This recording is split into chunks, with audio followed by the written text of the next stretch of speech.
ಸ್ನೇಹಿತರೆ, ಮೀಡಿಯಾ ಮಾಸ್ಟರ್ಸ್ಗೆ ಸ್ವಾಗತ, ಸುಸ್ವಾಗತ. ಗೆಳೆಯರೆ, ಇರಾನ್ನಲ್ಲಿ ನಡೀತಿರೋ ಯುದ್ಧ ಅರಬ್ ಜಗತ್ತಿನ ಪೆಟ್ರೋಲಿಗೆ ಬೆಂಕಿ ಹಚ್ಚುತ್ತಾ? ಇಂಥದ್ದೊಂದು ಅನುಮಾನಕ್ಕೆ ಕಾರಣ ಆಗ್ತಾ ಇರೋದು ಇತ್ತೀಚೆಗೆ ಅಮೆರಿಕ ಮತ್ತು ಇಸ್ರೇಲ್ಗಳು ಇರಾನಿನ ಖರ್ಗ್ ದ್ವೀಪದ ಮೇಲೆ ಮಾಡಿರೋ ದಾಳಿ. ನಿನ್ನೆ ರಾತ್ರಿ ಕೂಡ ಮಾಧ್ಯಮಗಳ ಜೊತೆ ಮಾತನಾಡಿದ ಅಮೆರಿಕದ ಅಧ್ಯಕ್ಷ ಡೊನಾಲ್ಡ್ ಟ್ರಂಪ್, ಖರ್ಗ್ ದ್ವೀಪದಲ್ಲಿ ಪೆಟ್ರೋಲಿಯಂ ವ್ಯವಸ್ಥೆಗಳನ್ನು ಹೊರತುಪಡಿಸಿ ಮಿಕ್ಕೆಲ್ಲವನ್ನ ನಾವು ನಾಶ ಮಾಡಿದೀವಿ, ಇರಾನ್ ಸೇನೆಗೆ ಸಂಬಂಧಪಟ್ಟ ಎಲ್ಲ ಡೆಪ್ಲಾಯ್ಮೆಂಟ್ಗಳನ್ನ ಅಲ್ಲಿ ನಾಶ ಮಾಡಲಾಗಿದೆ ಅನ್ನೋ ಹೇಳಿಕೆಯನ್ನು ಕೊಟ್ಟರು. ಅದರ ಬೆನ್ನಲ್ಲೇ ಸೆಂಟ್ಕಾಮ್ನ ವಕ್ತಾರರು ಕೂಡ ಖರ್ಗ್ ದ್ವೀಪದ ಸುಮಾರು 90ಕ್ಕೂ ಹೆಚ್ಚು ಮಿಲಿಟರಿ ಇನ್ಸ್ಟಾಲ್ಮೆಂಟ್ಗಳ ಮೇಲೆ ಅಮೆರಿಕದ ಪಡೆಗಳು ದಾಳಿ ಮಾಡಿವೆ ಅನ್ನೋ ಮಾಹಿತಿಯನ್ನ ಹಂಚಿಕೊಂಡ್ರು. ಇನ್ನು ಈ ದಾಳಿ ಇರಾನ್ನ ಆಕ್ರೋಶಕ್ಕೆ ಕಾರಣವಾಗ್ತಾ ಇದೆ. ಈಗ ಇರಾನ್ ಸೇಡಿನಿಂದ ಕುದಿತಾ ಇದೆ. ತನ್ನಗುಂಟಾದ ಗಾಯದ ಥರಾನೇ ಅಕ್ಕಪಕ್ಕದ ಅರಬ್ ದೇಶಗಳ ಮೇಲೆ ಕೂಡ ಗಾಯ ಮಾಡೋದಕ್ಕೆ ಇರಾನ್ ಸಿದ್ಧವಾಗಿ ನಿಂತಿದೆ. ಇದು ಗೊತ್ತಿರೋದ್ರಿಂದಲೇ ಸೌದಿ ಅರೇಬಿಯಾ ಇರಾನ್ ಮೇಲೆ ಇನ್ನಷ್ಟು ತೀವ್ರವಾಗಿ ಬಾಂಬಿಂಗ್ ಮಾಡೋದಕ್ಕೆ ಅಮೆರಿಕಾಗೆ ದುಂಬಾಲು ಬೀಳ್ತಾ ಇದೆ. ಈ ಮೂಲಕ ಮುಂದೆ ಆಗಬಹುದಾದ ದೊಡ್ಡ ಅನಾಹುತವನ್ನ ಮೊದಲೇ ತಡೆಯೋದಕ್ಕೆ ಒಂದು ತಂತ್ರವನ್ನ ಹೆಣಿಬೇಕು ಅಂತ ಸೌದಿ ಹೊರಟಿದೆ. ಹಾಗಾದ್ರೆ ಏನಿದು ಸೌದಿ ಇರಾನ್ ನಡುವಿನ ಗುದ್ದಾಟ? ಇಲ್ಲಿ ಇರಾನ್ ಸೌದಿಯ ಮೇಲೆ ಹೇಗೆ ರಿವೆಂಜ್ಗೆ ಬೀಳ್ತಾ ಇದೆ, ಯಾಕೆ ರಿವೆಂಜ್ಗೆ ಬೀಳ್ತಾ ಇದೆ ಅನ್ನೋದ್ರ ಬಗ್ಗೆ ಒಂದಷ್ಟು ಮಾಹಿತಿಯನ್ನ ನಾವಿಲ್ಲಿ ನೋಡೋಣ.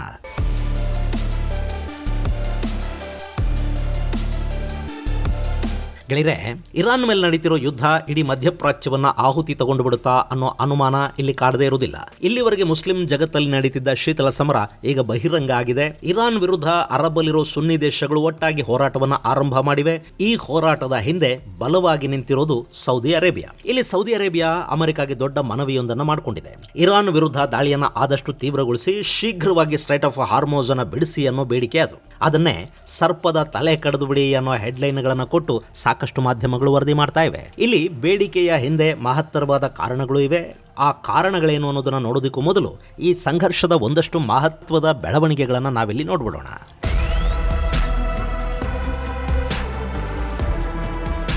ಗೆಳೆಯರ, ಯಥಾ ಪ್ರಕಾರ ಇವತ್ತು ಕೂಡ ಎರಡೂ ಕಡೆಗಳು ಪರಸ್ಪರ ಮಿಸೈಲ್ ಹಾಗೂ ಡ್ರೋನುಗಳಿಂದ ದಾಳಿಗಳನ್ನ ಮುಂದುವರಿಸ್ತಾ ಇದ್ದಾರೆ. ಇರಾನಿನ ಮಿಲಿಟರಿ ಸೌಕರ್ಯಗಳನ್ನ ಗುರಿಯಾಗಿಸಿಕೊಂಡು ಅಮೆರಿಕ ಮತ್ತು ಇಸ್ರೇಲ್ಗಳು ದಾಳಿ ನಡೆಸಿದ ನಂತರ ಇರಾನ್ ತನ್ನ ಪ್ರತೀಕಾರಾತ್ಮಕ ದಾಳಿಗಳನ್ನು ಮುಂದುವರಿಸಿದೆ. ಇಸ್ರೇಲಿ ನಗರಗಳು ಮತ್ತು ಗಲ್ಫ್ ಪ್ರದೇಶದಾದ್ಯಂತ ಇರಾನ್ನ ಬ್ಯಾಲಿಸ್ಟಿಕ್ ಹಾಗೂ ಕ್ರೂಸ್ ಮಿಸೈಲ್ಗಳು ಜೊತೆಗೆ ಡ್ರೋನುಗಳ ದಾಳಿ ನಡೀತಲೇ ಇದೆ. ಇನ್ನು ಮಂಗಳವಾರ ಮುಂಜಾನೆ ಕೂಡ ಇರಾನ್ ಸಾಕಷ್ಟು ಮಿಸೈಲ್ಗಳನ್ನ ಇಸ್ರೇಲ್ ವಿರುದ್ಧ ಹಾರಿಸಿತು. ಆದ್ರೆ ಆ ಮಿಸೈಲ್ಗಳನ್ನ ಇಸ್ರೇಲಿನ ಏರ್ ಡಿಫೆನ್ಸ್ ನ್ಯೂಟ್ರಲೈಸ್ ಮಾಡಿದೆ. ಹೀಗಾಗಿ ಅಲ್ಲಿ ಅಂಥ ಯಾವ ಸಾವು ನೋವುಗಳು ಸಂಭವಿಸಿಲ್ಲ. ಇನ್ನು ಅರಬ್ ಎಮಿರೇಟ್ಸ್ ನ ಫ್ಯೂಸೈರಾ ಮೇಲೆ ಮತ್ತೆ ಇರಾನ್ನ ಡ್ರೋನುಗಳು ದಾಳಿ ಮಾಡಿವೆ.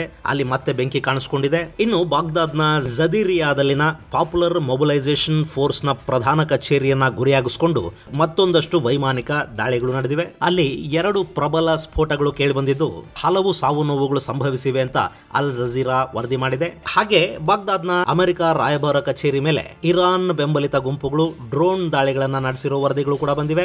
ಆದ್ರೆ ಅಲ್ಲಿನ ಸಾವು ನೋವುಗಳ ಬಗ್ಗೆ ಯಾವ ಅಧಿಕೃತ ಮಾಹಿತಿಯೂ ಹೊರಬಿದ್ದಿಲ್ಲ.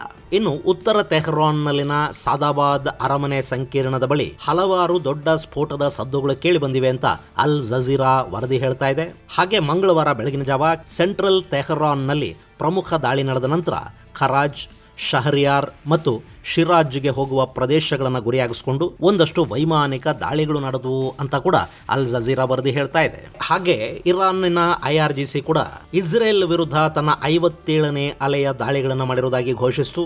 ಈ ದಾಳಿಯಲ್ಲಿ ಇಸ್ರೇಲ್ನ ಕಮಾಂಡ್ ಕಂಟ್ರೋಲ್ ಮತ್ತು ಕ್ಷಿಪಣಿ ರಕ್ಷಣಾ ಮೂಲಸೌಕರ್ಯ ಸೇರಿದಂತೆ ಒಂದಷ್ಟು ಗುರಿಗಳ ಮೇಲೆ ನಿಖರ ದಾಳಿಗೆ ಇರಾನ್ ಪ್ರಯತ್ನ ಪಟ್ಟಿದೆ. ಹಾಗೆ IRGC ಅಮೆರಿಕದ ಪಡೆಗಳಿರುವ ಕತಾರ್ನ ಅಲ್ ಉದೈದ್ ನೆಲೆಯ ಮೇಲೆ ಕೂಡ ಕ್ಷಿಪಣಿ ಮತ್ತು ಡ್ರೋನ್ಗಳಿಂದ ದಾಳಿ ಮಾಡಿರುವುದಾಗಿ ಹೇಳಿಕೊಂಡಿದೆ. ಕತಾರ್ನ ರಕ್ಷಣಾ ಸಚಿವಾಲಯ ತನ್ನ ವಾಯು ರಕ್ಷಣಾ ಪಡೆಗಳು 14 ಬ್ಯಾಲಿಸ್ಟಿಕ್ ಮಿಸೈಲ್ಗಳ ಪೈಕಿ 13 ತಡೆದಿದ್ದು, 1 ಕ್ಷಿಪಣಿ ಜನವಸತಿ ಇಲ್ಲದ ಪ್ರದೇಶದ ಮೇಲೆ ಬಿದ್ದಿದೆ. ಆದರೆ ಈ ದಾಳಿಗಳಲ್ಲಿ ಯಾವ ಸಾವು ನೋವು ಸಂಭವಿಸಿಲ್ಲ ಅಂತ ಹೇಳಿಕೊಂಡಿದೆ.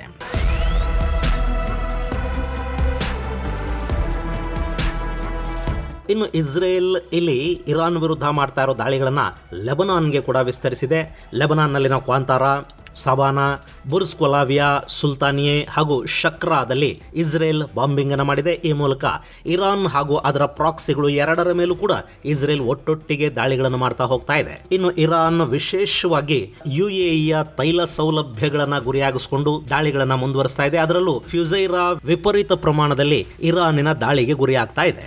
ಅಬುದಾಬಿ ಮೇಲೆ ಇರಾನ್ ನಡೆಸಿದ ಡ್ರೋನ್ ಸ್ಟ್ರೈಕ್ ಅಲ್ಲಿ ಒಬ್ಬ ಪ್ಯಾಲೆಸ್ತೀನಿ ವ್ಯಕ್ತಿ ಮೃತಪಟ್ಟಿದ್ದಾನೆ ಅಂತ ಕೂಡ ಹೇಳ್ತಾ ಇದ್ದಾರೆ. ಹಾಗೆ ಸೌದಿ ಅರೇಬಿಯಾದ ಮೇಲೆ ಕೂಡ ಮತ್ತಷ್ಟು ಡ್ರೋನ್ಗಳು ಹಾರಿ ಬಂದಿದ್ದು ಅವುಗಳನ್ನ ಅಲ್ಲಿನ ಏರ್ ಡಿಫೆನ್ಸ್ ಹೊಡೆದು ಹಾಕಿದೆ. ಹೀಗೊಂದ್ ಕಡೆ ಇರಾನ್ ತನ್ನ ದಾಳಿಯನ್ನ ತೀವ್ರಗೊಳಿಸ್ತಾ ಇರೋ ಹಿನ್ನೆಲೆಯಲ್ಲೇ ಅದು ಸೌದಿ ಅರೇಬಿಯಾ ಮೇಲೆ ದಾಳಿಗಳನ್ನ ಮತ್ತಷ್ಟು ಹೆಚ್ಚು ಮಾಡಬಹುದು ಅನ್ನೋ ಅನುಮಾನ ಕೂಡ ಸೌದಿಯ ಆಡಳಿತವನ್ನ ಕಾಡ್ತಾ ಇದೆ. ಯಾಕೆ ಹೀಗೆ ಅಂತ ನೋಡಿದ್ರೆ ನಮಗಲ್ಲಿ ಕಾಣೋದು ಅಮೆರಿಕ ಹಾಗೂ ಮಿತ್ರ ಪಡೆಗಳು ಖರಗ್ ದ್ವೀಪದ ಮೇಲೆ ಮಾಡಿದ ಭಯಾನಕ ದಾಳಿ. ಅಲ್ಲಿ ಖರಗ್ನಲ್ಲಿನ ತೈಲ ಸಂಗ್ರಹಾಗಾರಗಳು, ಬಂದರುಗಳನ್ನ ಬಿಟ್ರೆ ಮಿಕ್ಕ ಎಲ್ಲ ಸೇನಾ ಪೋಸ್ಟ್ಗಳನ್ನ ಇಸ್ರೇಲ್ ಮತ್ತು ಅಮೆರಿಕಗಳು ಹೊಡೆದು ಹಾಕಿವೆ. ಅಲ್ಲಿ B-52 ಹಾಗೂ B-2 ಬಾಂಬರ್ಗಳು ಅಬ್ಬರ ಇಟ್ವು. ಒಟ್ಟು 90 ಸೇನಾ ಪೋಸ್ಟ್ಗಳಲ್ಲಿ ಧ್ವಂಸ ಆದವು ಅನ್ನೋ ಮಾಹಿತಿ ಹೊರಬಿತ್ತು. ಸೊ ಇರಾನ್ನ ಪ್ರಮುಖ ನಾಡಿಯನ್ನ ಅಮೆರಿಕ ಮತ್ತು ಇಸ್ರೇಲ್ಗಳಲ್ಲಿ ಟಾರ್ಗೆಟ್ ಮಾಡಿಕೊಂಡಿದ್ದು ಇರಾನ್ ಕೆರಳೋ ಹಾಗೆ ಮಾಡಿತು. ಈ ದಾಳಿ ನಡೆದ 24 ಗಂಟೆಗಳ ಒಳಗೆ ಇರಾನ್ ಮತ್ತೆ ಖರಗ್ ಭಾಗದಲ್ಲಿ ತನ್ನ ನೆಟ್ವರ್ಕ್ ಅನ್ನ, ಸೇನಾ ಪೋಸ್ಟ್ಗಳನ್ನ ಮತ್ತೆ ಶುರು ಮಾಡೋ ಪ್ರಯತ್ನವನ್ನು ಕೂಡ ಮಾಡಿತು.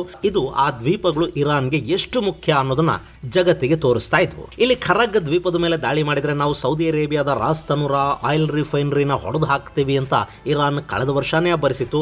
2025ರಲ್ಲಿ ನಡೆದಿದ್ದ ಅಮೆರಿಕದ ದಾಳಿಗಳ ಸಮಯದಲ್ಲಿ ಖರಗ್ ದ್ವೀಪದ ವಿಷಯದಲ್ಲಿ ಇರಾನ್ ಇಂಥದ್ದೊಂದು ಎಚ್ಚರಿಕೆಯನ್ನು ಕೊಟ್ಟಿತ್ತು. ಈಗ ಅಮೆರಿಕ ಮತ್ತು ಇಸ್ರೇಲ್ಗಳು ಖರಗ್ ಅನ್ನ ಹೊಡೆದು ಹಾಕಿವೆ. ಹೀಗಾಗಿ ಸೌದಿ ಅರೇಬಿಯಾಗೆ ಈಗ ರಾಸ್ ತನುರಾ ಆಯಿಲ್ ರಿಫೈನರಿಯ ಬಗ್ಗೆ ಒಂದು ತಲೆನೋವು ಶುರುವಾಗ್ತಾ ಇದೆ.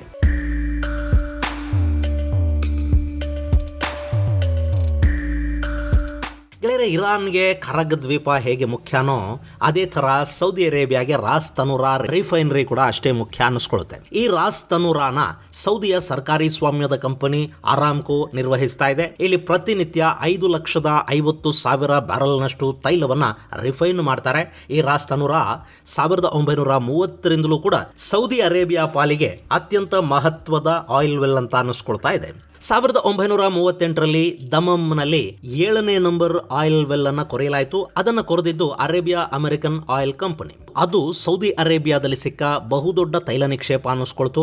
ಆ ನಂತರದಲ್ಲಿ ರಾಸ್ ತನುರಾ ಜಾಗತಿಕವಾಗಿ ದೊಡ್ಡ ಹೆಸರನ್ನು ಕೂಡ ಮಾಡಿತು. ಜಾಗತಿಕ ತೈಲ ವ್ಯಾಪಾರದ ಮಾರುಕಟ್ಟೆಯಲ್ಲಿ ರಾಸ್ ತನುರಾ ಅತ್ಯಂತ ಮಹತ್ವದ ಪಾತ್ರವನ್ನ ಅವತ್ತಿನಿಂದಲೂ ನಿರ್ವಹಿಸ್ತಾ ಇದೆ. 1945ರಲ್ಲೇ ಪ್ರತಿನಿತ್ಯ 3,000 ಬ್ಯಾರಲ್ನಷ್ಟು ತೈಲವನ್ನ ಇಲ್ಲಿಂದ ಹೊರತೆಗೆಯಲಾಗ್ತಾ ಇತ್ತು. ಆದರೆ ಆ ವರ್ಷದ ಕೊನೆಗೆ ತೈಲದ ಅಗತ್ಯ ಹೆಚ್ಚಾದ ಕಾರಣದಿಂದ ಪ್ರತಿನಿತ್ಯ 50,000 ಬ್ಯಾರಲ್ನಷ್ಟು ತೈಲವನ್ನು ಹೊರತೆಗೆಯೋದಕ್ಕಲ್ಲಿ ಶುರು ಮಾಡಲಾಯಿತು. 1960ರ ಹೊತ್ತಿಗೆ ಅದು ಸೌದಿ ಅರೇಬಿಯಾದ ಅತ್ಯಂತ ಪ್ರಮುಖ ಆಸ್ತಿ ಅಂತ ಗುರುತಿಸ್ಕೊಳ್ತು. ಆ ನಂತರ 1962ರವರೆಗೆ ಕೂಡ ಅಲ್ಲಿ ಸುಮಾರು 90 ಮಿಲಿಯನ್ ಬ್ಯಾರಲ್ನಷ್ಟು ತೈಲವನ್ನು ಸಂಸ್ಕರಣೆ ಮಾಡ್ತಾ ಹೋದ್ರು. 2014ರ ಹೊತ್ತಿಗೆ ಆ ತೈಲ ಘಟಕ ದೊಡ್ಡ ನಗರವನ್ನೇ ಅಲ್ಲಿ ಸೃಷ್ಟಿ ಮಾಡಿತ್ತು. ಸೌದಿಯ ಪ್ರಮುಖ ಕೈಗಾರಿಕಾ ಪ್ರದೇಶ ಅಂತ ಕೂಡ ಅದು ಕರೆಸ್ಕೊಳ್ತು. ಇದರ ಜೊತೆ ರಾಸ್ ತನುರಾನ ಎಕ್ಸ್ಪೋರ್ಟ್ ಹಬ್ ಆಗಿ ಕೂಡ ಪರಿವರ್ತಿಸಲಾಯಿತು. ಇನ್ನು 2020ರ ಹೊತ್ತಿಗೆ ಈ ರಿಫೈನರಿಯನ್ನು ಅಪ್ಗ್ರೇಡ್ ಮಾಡಿ ಅಲ್ಲಿ ಲೋ ಸಲ್ಫರ್ ಫ್ಯೂಯಲ್ ಅನ್ನು ಉತ್ಪಾದಿಸುವ ಗುರಿಯನ್ನು ಸಾಧಿಸಲಾಯಿತು. ರಾಸ್ ತನುರಾದಲ್ಲಿ ಈಗ ಪ್ರತಿನಿತ್ಯ 5.5 ಲಕ್ಷ ಬ್ಯಾರಲ್ನಷ್ಟು ಕ್ರೂಡ್ ಆಯಿಲ್ ಅನ್ನು ಪ್ರೊಡ್ಯೂಸ್ ಮಾಡ್ತಾರೆ. ಅದರಲ್ಲಿ ಗ್ಯಾಸೋಲಿನ್, ಡೀಸೆಲ್, ಜೆಟ್ ಫ್ಯೂಯಲ್, ಸೀಮೆ ಎಣ್ಣೆ ಹಾಗೂ LPGಗಳನ್ನು ಉತ್ಪಾದಿಸಲಾಗುತ್ತೆ. ಇದು ಸೌದಿಯ ಆಂತರಿಕ ಮಾರುಕಟ್ಟೆಗೆ ಹಾಗೂ ವಿದೇಶಗಳಿಗೆ ಕೂಡ ರಫ್ತಾಗುತ್ತೆ. ಈ ರಾಸ್ ತನುರಾ ಸೌದಿ ಅರೇಬಿಯಾದ GDPಗೆ 40% ಕೊಡುಗೆಯನ್ನು ಕೊಟ್ಟರೆ ಅಲ್ಲಿನ ಎಕ್ಸ್ಪೋರ್ಟ್ ರೆವಿನ್ಯೂಗೆ 70% ಕೊಡುಗೆಯನ್ನ ಕೊಡ್ತಾ ಇದೆ. ನೀವಿಲ್ಲಿ ನೋಡ್ತಾ ಇದ್ರಲ್ಲ, ಇದೇ ರಾಸ್ ತನುರಾ ರಿಫೈನರಿ. ಪರ್ಷಿಯನ್ ಗಲ್ಫ್ ಅಲ್ಲಿ ಸೌದಿ ಅರೇಬಿಯಾದ ಕರಾವಳಿಯಲ್ಲಿ ಈ ರಾಸ್ ತನುರಾ ಇದೆ. ಇದರ ಪಕ್ಕದಲ್ಲೇ ದಮಮ್ ಇದೆ. ಇದು ಕರಾವಳಿಯಲ್ಲೇ ಇರೋದ್ರಿಂದ ಇರಾನ್ನ ದಾಳಿಗಿದು ತುಂಬಾ ಸುಲಭವಾಗಿ ಟಾರ್ಗೆಟ್ ಆಗುತ್ತೆ. 2019ರಲ್ಲಿ ಇದೇ ರಾಸ್ ತನುರಾ ಮೇಲೆ ಹೌತಿಗಳು ಅಟ್ಯಾಕ್ ಮಾಡಿದ್ರು. ಅದು ಈ ರಿಫೈನರಿ ಮೇಲೆ ನಡೆದ ಬಹುದೊಡ್ಡ ದಾಳಿ ಅನ್ನಿಸ್ಕೊಳ್ತು. ಆ ದಾಳಿಯನ್ನು ಕಂಡು ಜಗತ್ತು ಬೆಚ್ಚಿ ಬೀಳುವಷ್ಟು ದೊಡ್ಡ ಮಟ್ಟದ ಅಟ್ಯಾಕ್ ಅನ್ನ ಅವತ್ತು ಹೌತಿಗಳು ಮಾಡಿದ್ರು. ಆ ನಂತರ ರಾಸ್ ತನುರಾ ಮೇಲೆ ಯಾವುದೇ ದಾಳಿಗಳಾಗಿರಲಿಲ್ಲ.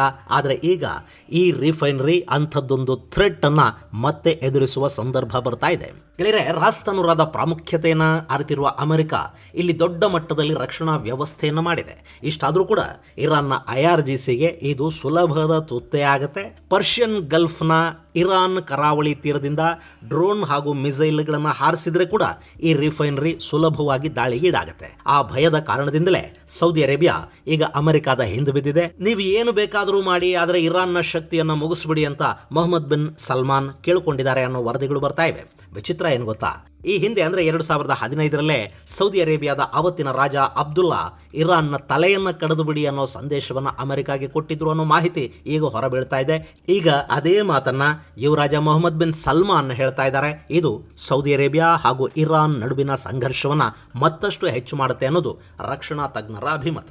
ಮತ್ತೊಂದು ಕಡೆ ಜಗತ್ತಿನ ಮುಸ್ಲಿಂ ಸಮುದಾಯ ಈ ಸಂಘರ್ಷವನ್ನು ಅರ್ಥ ಮಾಡಿಕೊಂಡು ಇರಾನ್ನನ್ನು ಬೆಂಬಲಿಸಬೇಕು, ಇರಾನ್ ಪರ ನಿಂತ್ಕೋಬೇಕು. ಒಬ್ಬ ಮುಸಲ್ಮಾನ ನೋವಲ್ಲಿದ್ದಾಗ ಜಗತ್ತಿನ ಪ್ರತಿ ಮುಸಲ್ಮಾನರು ಸ್ಪಂದಿಸಬೇಕು ಅಂತ ಪ್ರವಾದಿಗಳು ಹೇಳಿದ್ದಾರೆ. ಆದರೆ ಈಗ ನಾವು ನೋಡ್ತಾ ಇರೋದು ಇದೆಂಥ ಇಸ್ಲಾಮು ಅಂತ ಮೊನ್ನೆ ಇರಾನ್ನ ಆಡಳಿತಾಧಿಕಾರಿ ಲಾರಿಜಾನಿ ತಮ್ಮ ಟ್ವೀಟ್ ಅಲ್ಲಿ ಜಗತ್ತಿನ ಮುಸಲ್ಮಾನರನ್ನ ಅಮೆರಿಕ ಹಾಗೂ ಇಸ್ರೇಲ್ಗಳ ವಿರುದ್ಧ ಪ್ರಚೋದಿಸುವ ಥರದ ಬರಹವೊಂದನ್ನ ಪೋಸ್ಟ್ ಮಾಡಿಕೊಂಡಿದ್ರು. ಆದರೆ ವಾಸ್ತವವಾಗಿ ಅಲ್ಲಿ ಪರಿಸ್ಥಿತಿ ಬೇರೆಯದ್ದೇ ಇದೆ. ಇರಾನ್ನ ಶಿಯಾ ರೆಜಿಮ್ ಅನ್ನ ಸಂಪೂರ್ಣವಾಗಿ ನಾಶ ಮಾಡಿ ಅಂತ ಕೇಳ್ಕೊಳ್ತಾ ಇರೋದು ಇಸ್ಲಾಮಿಕ್ ದೇಶಗಳ ದೊಡ್ಡಣ್ಣ ಅಂತ ಕರೆಸಿಕೊಳ್ಳುವ ಸೌದಿ ಅರೇಬಿಯಾ.